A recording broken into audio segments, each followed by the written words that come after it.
ચોક્કસ કોર્પોરેશન દ્વારા, કારણ કે વૃક્ષ જ્યારે કોઈક વૃક્ષ કાપવામાં આવે છે ત્યારે કોર્પોરેશનમાં ઓલરેડી નિયમ છે જ કે 8 નવા વૃક્ષો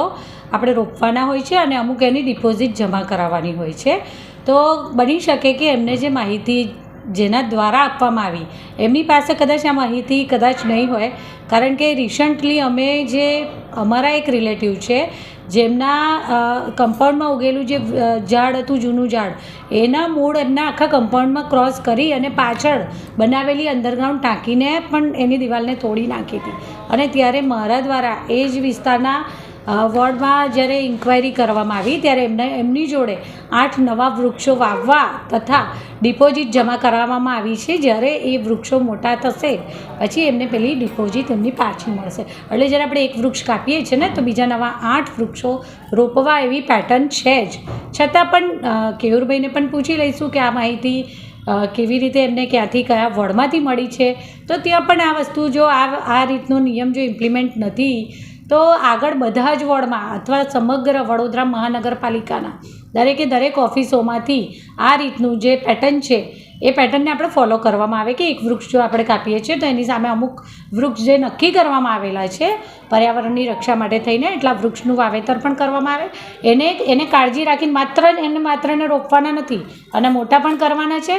અને મોટા થશે પછી ડિપોઝિટ પાછી મળતી હોય છે એવો ખ્યાલ છે મને. એ ચોક્કસ પગલાં લઈશું જો એવું કંઈક છે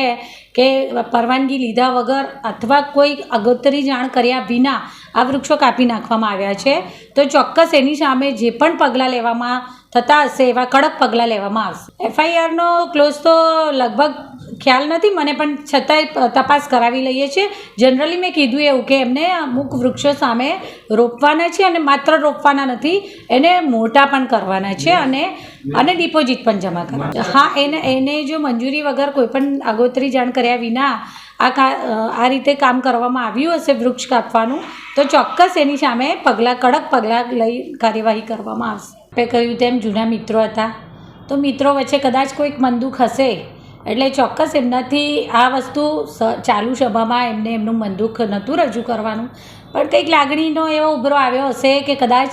ન રોકી શક્યા અને એક જણ બોલે છે ત્યારે બીજાને પણ, કારણ કે જૂના મિત્રો હતા અને એટલે જ એકબીજાને એટલો હક પણ હોય કે એકબીજાને કહી દઈએ જે મનનો ઉભરો છે તો ઠાલવવામાં કદાચ એ લોકોને